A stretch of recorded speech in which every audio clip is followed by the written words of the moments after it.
आबाद की निजी हाउसिंग सोसाइटी में सेंटेरियम माल में अरबों रुपए सरमायाकारी का मुबैना फ्रॉड। इस्लामाबाद में सेंटेरियम माल मुतासरीन का शदीद एहतजाज सामने आया है। मुतासरीन ने इल्जाम आयद किया कि 1 अरब से जायद रकम लेकर मालिकान गायब हो गए हैं। 8 से 10 साल गुजर गए, न माल बना न दुकानें मिली, जिंदगी भर की जमा पूंजी डूब गई। सेंटेरियम माल मुतासरीन सड़कों पर आ गए हैं। हुकूमत से इंसाफ का मुतालबा। मुजाहिदीन ने चौधरी मोहम्मद आजम और राज़िक अली राजा पर संगीन इल्जामात लगाए और कहा उनसे अरबों रुपए वसूल किए गए। कई साल गुजरने के बावजूद मंसूबा ताहाल नामुकम्मिल है। आपको अपडेट करें, इस्लामाबाद में सेंटेरियम माल मुतासरीन का हुकूमत और अदालत में 1 अरब से जायद सरमाकारी डूबने का दावा किया गया है। तफसीलात जानते हैं अपने नुमाइंदे ओन रजा से। जी ओन, बताइएगा। देखिए ऐसा इस्लामाबाद की निजी हाउसिंग सोसाइटी में सेंटेरियम माल में अरबों रुपए सरमायाकारी का जो मुबैना फ्रॉड है, इसमें इस्लामाबाद में सेंटेरियम माल मुतासरीन का शदीद एहतजाज हुआ है और उनकी जानिब से इल्ज़ाम आयद किया गया है कि 1 अरब से ज्यादा रकम लेकर मालकान जो है वो गायब हो गए। अब इसमें जो है वो चीजें जो सामने आ रही हैं, 9 एक मुल्ज़मान हैं, जिसमें से जो 3 मुल्ज़मान है वो पाकिस्तान में हैं, जबकि जो 6 मुल्ज़मान हैं वो फ्रांस जो है वो फरार हो चुके हैं।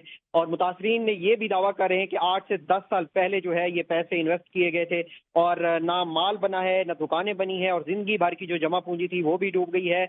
और इसमें जो सेंटेरियम माल मुतासरीन है वो इस वक्त सड़कों पर जो है वो एहतजाज भी कर रहे हैं और इंसाफ का मुतालबा भी कर रहे हैं। और इसके साथ साथ जो इसमें मालकान है उनमें से चौधरी आजम, राज़िक अली राजा पर संगीन जो इल्जामात हैं वो लगाए गए हैं। और मुतासरीन ने हुकूमत और अदालत से जो है वो फौरी नोटिस का जो है वो मुतालबा भी किया है।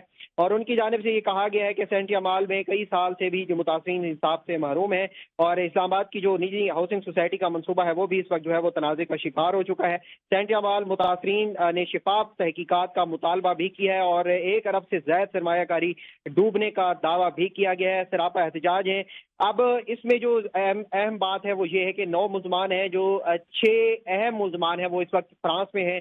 और मुतासरीन ये दावा कर रहे हैं कि 1 अरब से ज्यादा जो रकम है, टोटल अगर मुतासरीन की बात की जाए तो तकरीबन कोई 300 ये मुल्ज़मान हैं जिन्होंने इसमें जो 300 मुतासरीन हैं जिन्होंने पैसे इन्वेस्ट किए थे।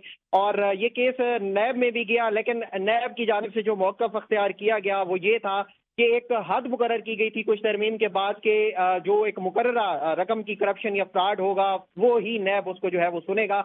लेकिन अब मुतासरीन ये मुतालबा कर रहे हैं कि जो उनका केस है वो नैब सुने और उसको इसका जो हल है वो निकाला जाए। उसके साथ साथ जो 3 मुल्ज़मान इस वक्त पाकिस्तान में हैं या फिर 6 मुल्ज़मान जो फ्रांस में हैं उनको जो है वो गिरफ्तार करके अब मुतासरीन ये भी साथ मुतालबा कर रहे हैं कि उनकी जो 8 साल या 10 साल पहले जो रकम इन्वेस्ट की गई थी वो मुनाफा के साथ जो है वो वापस दिलाई जाए। वज़ीर आज़म पाकिस्तान फील्ड मार्शल आसिम मुनीर को भी उन्होंने ये उनसे मुतालबा किया गया है और ये इस्तदा की गई है कि उनके केस को जो है वो खसूसी तौर पर देखा जाए। और वो ये भी दावा कर रहे हैं कि हम शुक्रिया ओन रजा, तफसीलात से आगाह करें।